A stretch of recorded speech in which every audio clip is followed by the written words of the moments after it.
자, 이번 강의에서는 하나의 프로세스에 대한 내용을 연속되어진 메모리 공간에 할당을 하는 연속 메모리 할당 기법에 대해서 정리해 보도록 하겠습니다. 연속 메모리 할당에서는 하나의 프로세스 영역을 연속되어진 공간에 할당을 하기 위해서 물리적인 메모리를 한 개 이상의 파티션으로 분할을 하고 프로세스를 하나의 파티션에 할당하는 그런 기법을 가리킵니다. 따라서 현재 메모리에 할당 가능한 파티션이 존재하지 않는다라고 한다면 그 프로세스는 즉각적으로 실행하지 못하고 큐에서 대기하게 되어지는 일이 필요하게 될 것입니다. 이런 연속 메모리 할당은 초기 운영체제에서 주로 사용되었던 그런 방법이었어요. 대표적으로 마이크로소프트사에서 만든 MS-DOS와 같은 운영체제는 현재 우리가 사용을 하고 있는 윈도우 시스템 이전의 운영체제인데, 이 운영체제의 경우에는 단일 사용자만 제공하고 또 단일 프로세스만 수행되어질 수 있는 그런 간단한 운영체제였었어요. 따라서 어느 한순간에는 오로지 하나의 프로그램만 실행할 수 있는 그런 환경을 갖고 있었는데, 이런 운영체제에서 연속 메모리 할당을 채택을 하고 있었습니다. 이 연속 메모리 할당이라는 방법은 그저 하나의 프로세스를 위해 연속되어진 공간을 할당하기 때문에 우리 뒤에서 다룰 가상 메모리 같은 기법들은 지원을 하지 않는 상대적으로 단순한 방법입니다. 이런 연속 메모리 할당은 다시 각각의 할당 영역을 고정된 크기로 할당하느냐 아니면 가변적인 크기로 할당하느냐에 따라서 다시 두 가지 방법으로 나뉘어지게 되어지는데, 먼저 고정 크기 할당 방법에 대해서 살펴보면 전체 메모리를 일정한 크기의 파티션이라는 부분으로 나뉘어지고 각각의 파티션을 각 프로세스에 하나씩 할당을 해주는 그런 방법이 되어집니다. 한 프로세스의 모든 내용이 하나의 파티션 안에 탑재되어질 수 있도록 할당을 해준다라는 것이죠. 일단 전체 메모리에서 운영체제가 사용하고자 하는 영역을 제외한 나머지 부분을 사용자 영역으로 간주를 하고 일정한 크기의 파티션으로 나누어 놓고 사용을 하다 보니까 시스템이 수행되었을 때 동시에 수행할 수 있는 프로세스의 개수는 현재 n개의 파티션을 갖고 있는 경우 n개로 고정되어진다라는 특징이 발생되어지겠죠. 다만 이런 고정 크기의 연속 메모리 할당인 경우에 보면 모든 프로세스의 크기가 일정하지 않다 보니까 하나의 프로세스를 할당받은 파티션이 어떤 프로세스에게는 너무 커서 낭비되어지는 메모리가 발생되어질 수 있고, 또 다른 어떤 프로세스는 하나의 모든 프로세스 내용을 탑재하기에 부족해서 실행되어질 수 없는 상황이 발생되어질 수 있더라라는 것이에요. 따라서 가변 크기의 연속 메모리 할당 기법에서는 각각의 프로세스마다 그 프로세스가 필요로 하는 크기만큼을 할당을 해주자라는 거예요.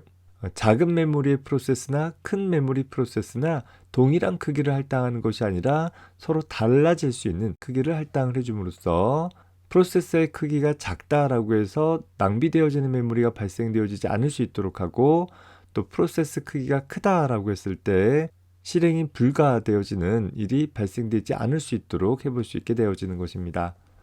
앞에서 고정 크기 할당과 다르게 가변 크기 할당 방법은 현재 사용자 영역을 사용을 할 수 있는 부분들에 어떤 프로세스들이 수행되어지느냐에 따라서 서로 다른 개수개만큼의 프로세스들이 동시 수행되어지는 그런 특징들을 갖게 되어질 것입니다. 자, 이렇게 메모리 할당이 이루어지는 과정 중에서는 메모리 단편화라는 현상들이 발생되어질 수 있는데, 이 메모리 단편화라는 것은 현재 시스템 내에 특정 프로세스를 할당하기 위해서 필요한 충분한 메모리량이 존재하긴 하지만 현재 프로세스에게 그 메모리를 할당을 할 수 없는 소위 부분 조각들이 생기는 현상을 가리키게 되어집니다. 대표적으로 연속 메모리 할당에 있어서 가장 큰 문제점 중에 하나가 바로 이 단편화 현상인데, 연속 메모리 할당이라는 것은 반드시 하나의 프로세스에게 연속되어진 하나의 메모리 공간을 할당을 해줘야 되는 거잖아요. 그런데 시스템 내에 메모리 공간들이 어떤 이유로 인해서 이렇게 여러 부분으로 나뉘어져 있다라고 한다면 아무리 가용 메모리 공간이 많이 남아 있다 하더라도 프로세스를 할당할 수 없는 그런 상황이 발생되어지게 되어집니다. 그렇게 분명히 비어있는 공간이긴 하지만 다른 프로세스를 할당할 수 없을 만큼 작은 메모리 공간들을 우리는 메모리 홀이라고 불러주게 되어지고, 그 홀이 생기는 위치에 따라서 단편화는 다시 내부 단편화와 외부 단편화로 구분되어지게 되어집니다. 먼저 내부 단편화에 대해서 살펴보면, 내부 단편화라 함은 앞서서 고정 크기의 연속 메모리 할당에서 살펴봤던 것처럼 각각의 파티션에 할당되어진 프로세스의 크기가 더 작아서 현재 프로세스에게 할당은 되었지만 현재 프로세스는 필요 없고, 그렇다고 다른 프로세스도 사용을 할 수 없는 이런 공간들이 생기는 현상을 내부 단편화가 발생되었다라고 합니다.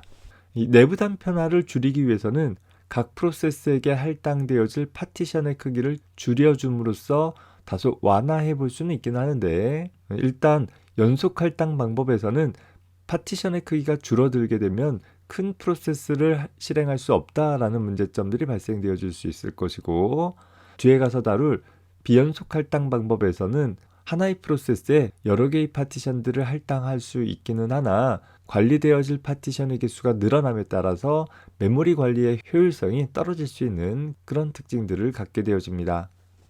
반면에 외부 단편화라는 것은 앞서서 가변 크기를 갖는 연속 할당 방법에서 소개했던 것처럼 각 프로세스에게 할당되어진 메모리 크기 내에서 발생되어지는 것이 아니라 각 프로세스가 할당받고 있는 메모리 영역 사이에 존재하는, 비어있긴 하지만 그 크기가 너무 작아서 다른 프로세스들을 할당할 수 없는 그런 메모리 홀이 발생되어지는 현상들을 가리키게 되어집니다.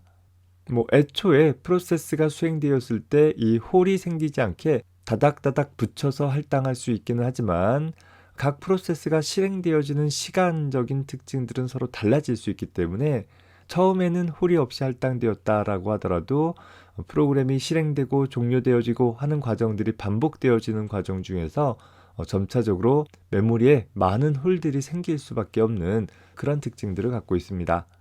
물론 이런 홀들은 뒤에 가서 살펴볼 메모리 압축 기법을 통해서 쭉 모아서 홀을 제거해 볼 수 있는 방법들이 제공되어지기는 하는데, 이 메모리 압축 작업 동안에는 다른 프로세스들이 수행되어질 수 없고 대량의 메모리 복사를 통해서 시간들이 많이 소요되어진다라는 단점들을 갖고 있게 될 것입니다.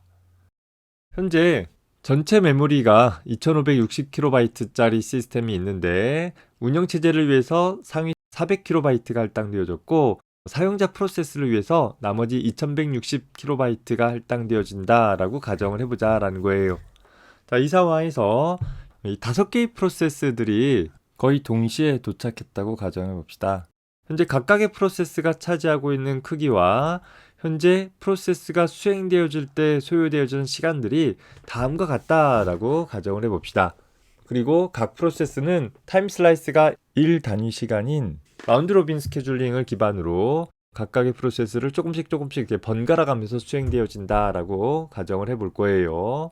자, 앞에 P1부터 P3까지 프로세스만 하더라도 보면 1900KB가 되어지고 P4나 P5까지 같이 수행되어질 수 있는 여지는 없겠죠. 그래서 먼저 P123이라는 프로세스가 먼저 메모리에 탑재되었다라고 가정을 해봅시다. 자, P123이라는 세 개의 프로세스는 각각 자신이 필요한 시간만큼 프로그램을 수행을 해 나가게 될 것이고 각각의 타임 슬라이스마다 한 번씩 컨텍 스위칭이 일어나면서 P1, 2, 3, 1, 2, 3, 1, 2, 3 이런 식으로 쭉 반복되어지다 보면 제일 먼저 끝나는 것이 필요로 하는 CPU 타임이 적은 P2가 먼저 끝나게 되겠죠. 시각 14에서 P2가 끝나게 되어지면 P2는 할당받은 메모리를 반납하게 될 것이에요. 그리고 그 반납받은 영역에는 현재 1000KB를 반납해주고 나니까 그 다음 대기 중인 P4 700KB짜리가 할당이 되어져서 역시 파일 시각만큼 수행이 되어지게 될 것입니다.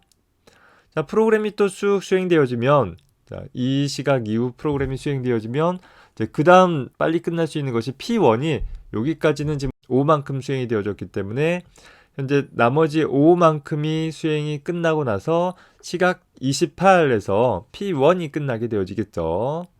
현재 P1 입장에서 보면 600kB가 반납이 되어지고 그 여유 공간에 이제 P5가 다시 할당이 되어질 수 있게 되는 것이에요.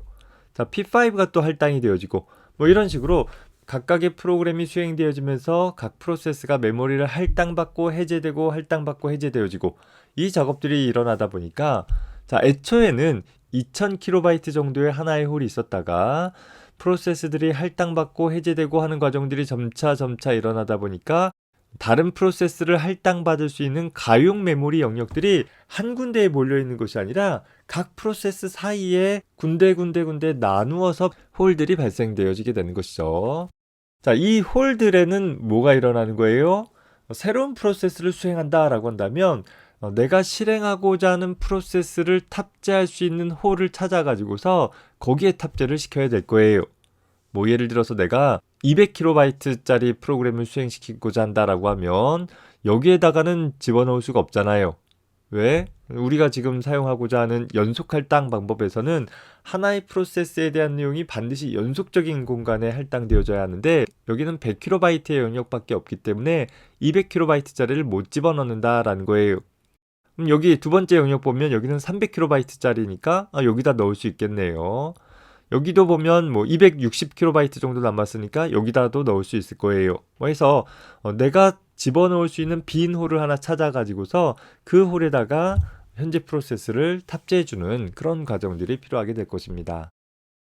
더불어서 현재 상황에서 보면 100 더하기 200 더하기 260이라고 하면 560 정도 되어지는 여유 공간이 있는 것이죠. 그렇다라고 하면 내가 만약에 400kB짜리 프로세스가 있다라고 하면 현재 이 시스템의 여유 공간은 560kB가 있으니까 400kB짜리를 충분히 수행시킬 수 있어야 될 거예요. 그런데 홀들이 연속된 공간에 할당되어 있지 않고 이렇게 여러 부분에 나뉘어져 있다 보니까 우리 연속 할당 방법에서는 연속적이지 않은 홀에다가는 프로그램을 수행할 수 없는 거예요. 그래서 프로그램을 실행하지 못하는 일들이 발생된다라는 것입니다. 애초에는 하나의 큰 홀이었지만 많은 프로세스들이 수행되고 종료되어지는 과정 중에서 홀들이 작게 나누어지는 이런 문제들을 우리는 외부 단편화라고 불려지고 이런 외부 단편화라는 문제는 분명히 사용할 수 있을 만한 충분한 메모리를 가지고 있음에도 불구하고 프로세스를 실행할 수 없도록 하는 문제점들을 야기하게 될 것이에요. 그래서 이런 외부 단편화 문제들을 해결을 하기 위해서 보면 압축이라는 기법을 사용을 해볼 수는 있습니다. 예를 들어서 현재 메모리가 이렇게 여러 개의 홀로 나뉘어져 있어서 아까 예를 들었던 400kB 혹은 500kB짜리 프로세스를 수행할 수 없다라고 한다면 이 홀을 한데 모아주는 거예요. 어떻게 해주면 되겠어요? 이 P4라는 프로세스를 쭉 메모리 투 메모리 복사해서 이만큼 채워주고 또 P3 프로세스를 또 앞으로 메모리 투 메모리 복사해서 채워주게 되면 결과적으로 각각의 프로세스 사이의 빈 홀들을 없게 유지해주고 홀을 하나로 묶어주는 그런 처리를 해볼 수 있겠죠. 이렇다라고 하면 이제 이 공간을 위해서 상대적으로 큰 프로세스도 수행할 수 있다라는 장점은 있을 것입니다. 다만 이런 압축 과정들을 처리하는 것은 메모리의 내용들을 이동해주는 메모리 투 메모리 복사하는 처리들이 일어나야 되기 때문에 시간이 많이 소요되어지는 그런 작업이 될 거예요. 실제로 우리가 이 작업들을 처리한다라고 하면 사람 입장에서 최소 수초간이라도 아무 작업도 수행하지 못하면서 기다려야 하는 상황이 발생될 수 있다라는 거죠. 프로세스들이 자리를 이동하기 때문에 그 순간에는 각각의 프로세스의 내용들이 처리될 수도 없는 그런 상황인 것이에요. 그래서 그런 처리 때문에 압축하는 동안에 시스템 전체적으로 압축 과정을 수행하기 위한 일 빼놓고서는 다른 일들을 처리할 수 없는 문제로 이 압축 작업을 수행하는 동안에는 순간적으로 시스템의 성능이 저하될 수 있는 것입니다. 자, 이런 연속 메모리 할당을 시스템 차원에서 구현하기 위해서는 하드웨어적인 지원과 운영체제의 지원이 모두 필요하게 되어집니다. 먼저 하드웨어적인 지원을 살펴보면 CPU 내부의 레지스터 중에서 현재 프로세스에 할당되어진 물리메모리의 시작 주소를 저장할 베이스 레지스터와 현재 프로세스에게 할당되어진 연속되어진 메모리의 크기를 저장할 리밋 레지스터 같은 것들을 둘 필요가 있고 또한 현재 액세스하는 메모리의 논리 주소를 저장하기 위한 주소 레지스터를 갖게 되어질 것입니다. 따라서 CPU 내부에서 사용되어진 하나의 주소는 이런 베이스 레지스터와 리밋 레지스터를 이용해서 적절하게 물리적인 주소로 MMU에 의해 변환되어지는 일이 필요하게 되어질 것이죠.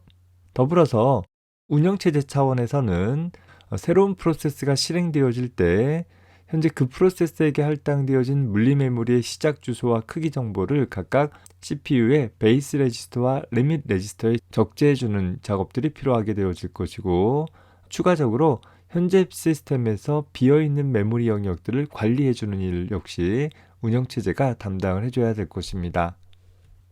하나의 블록 다이어그램을 통해서 연속 메모리 할당에서 어떻게 논리적인 주소가 물리적인 주소로 매핑되어지는지에 대한 개념을 좀 살펴보면, 현재 CPU의 베이스 레지스터에 1000번지라는 값이 저장되어 있다는 것은 현재 물리적인 메모리 1000번지부터 하나의 프로세스가 할당되어 있다는 것을 나타내주고 있어요. 이때 리밋 레지스터 값이 800번지라는 값을 갖고 있다는 것은 1000번지서부터 800번지만큼의 영역에 현재 프로세스가 할당되어 있다라는 그런 의미가 되어질 것입니다. 이때 인스트럭션 레지스터에서 메모리 300번지에 있는 내용을 레지스터 AX로 읽어들여라 라는 처리가 수행되어진다라고 한다면, 현재 CPU는 메모리에 있는 특정 번지의 값을 얻어내기 위해서 주소 레지스터에 접근하고자 하는 주소 값을 저장해주게 되어질 것이에요. 다만 이 300이라는 주소 값은 물리적인 주소 값이 아니라 현재 프로세스 내부적으로 사용되어지는 논리적인 주소 값에 해당되어지기 때문에 실제 CPU는 메모리에 접근하기 위해서 적절하게 MMU에 의해서 현재 프로세스 내의 논리적인 주소 300번지에 해당하는 물리적인 주소 값을 계산해낼 수 있어야 될 것이에요. 현재 이 명령을 통해서 접근하고자 하는 주소가 현재 나에게 할당되어지는 영역 밖을 가리키게 되어진다라고 한다면 부적절한 처리로 그런 접근들은 일어나서는 안 되겠죠.